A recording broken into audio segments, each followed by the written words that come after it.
Hello, I'm Dr. Neil Renaud, optometrist at Eagle Eye Performance Vision, where we specialize in vision therapy. Today's video is all about myopia, or nearsighted, how it's an epidemic and what we can do about it. Before we get started, make sure to hit subscribe, follow us on Facebook and Instagram, and let's get going.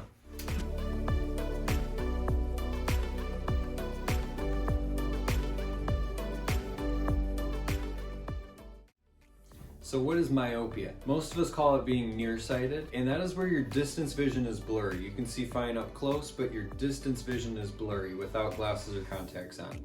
Myopia is becoming the most common visual prescription in the world, and if you have a minus number at the beginning of your prescription, if you know what it is and it's got a negative number that it starts with, then you're considered myopic. You're nearsighted, you need help to see far away.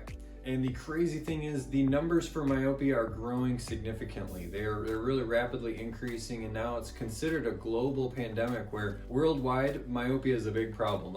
More and more people are becoming nearsighted. Now by 2050, about 50% of Americans are projected to be nearsighted, and about 10% will be highly myopic, where we have a very, very large prescription by 2050. And why is this important? Why is myopia even considered a disease or a true visual dysfunction? You know, you just need glasses on and you see clear again, but actually myopia, it can progress to where it creates visual impairments and limitations, and it can really interfere with a child's ability to learn and to function in sports and things like that, where they need clear vision. Think about if you get new glasses today and then next year you're going to get new glasses again that are stronger. Well, in the meantime, your prescription's changing, and suddenly those glasses are not working very well for 4 months to half of the year. So spending half of the year blurry is actually a big problem.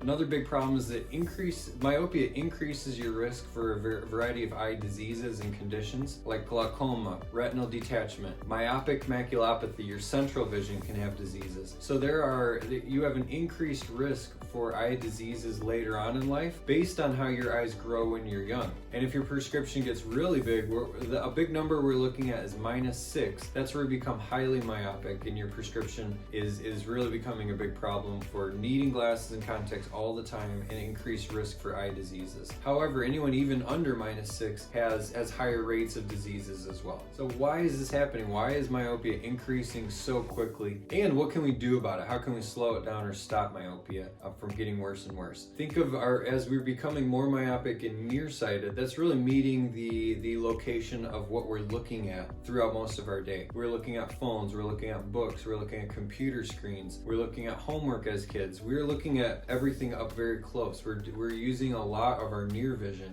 throughout the day, and not as much far away. We don't spend nearly as much time outdoors as we did 300 years ago. Now, as kids are learning how to read and spending their day in a classroom, everything's up close. Near vision, your brain is thinking, if this is where my world is, I'm going to become more nearsighted just to meet that challenge. And forget the distance vision. I don't even look out there. I need to keep my near vision clear and comfortable, and the cost of that is to lose some distance visual acuity. We also traditionally have under-education of the danger of myopia, where as a 10-year-old who needs stronger glasses, the conversation often does not include this stronger prescription is stretching the eyeball a little bit longer. So we don't really talk too much about that. It's really just, okay, we need stronger glasses this year. And now there are more and more new and well-researched treatment approaches and strategies beyond just regular glasses or contacts that in today's eye exam are really becoming an essential part of treating pediatric kids who are becoming more nearsighted. Good news is this can be stopped or slowed down. Those eyes that keep stretching and getting longer, those prescriptions that keep getting stronger, there are now new technologies available that go beyond just the regular glasses and contacts we are used to, that can help limit or stop a nearsighted progression from really impacting a child who becomes an adult and a geriatric person later on in life. For example, I did myopia management as a child. My optometrist prescribed specialty contact lenses back when I was in 9th grade that worked wonders, and they stopped my prescription right where it was. It was getting worse and worse, and it just stopped right there. It never got any worse. I still have the same prescription now as in 9th grade. My wife, on the other hand, did not do myopia management. Her prescription prescription progressed twice as bad as mine did. So now when she doesn't have her glasses or contacts in, she's much more reliant on me to help her find things. You know, she needs my help find her glasses sometimes. She is much more reliant on her lenses than I am, because I was able to slow down the growth and worsening of my prescription at a younger age, where now I'm kind of reaping the benefits of that. Now, myopia management is not new. This has been around, but is increasing quite a bit over the last few years as myopia becomes such a global problem that we're trying to meet. So there's really three basic approaches that we can work on, plus visual hygiene. I'll talk about that. We can have glasses, contact lenses, or special eye drops that all keep distance vision clear while relaxing the near vision. So an eye that's two eyes that are under stressed with all their near vision work are going to become more nearsighted. So there's ways to relax the near vision while keeping the distance vision. And then visual hygiene means taking lots of breaks from your near work. Every 20 minutes or so, get up and look 20 feet away at least for at least 20 seconds. Relax those eyes and remind the brain, hey, there's stuff far away to look at, instead of staying locked in way too long up close and really stressing those eyeballs out. Also, being outdoors, spending at least 2 hours a day outdoors has been shown to decrease the rate of progression of nearsighted prescriptions. One treatment option that is now FDA approved is the MySight contact lens, which is produced through CooperVision.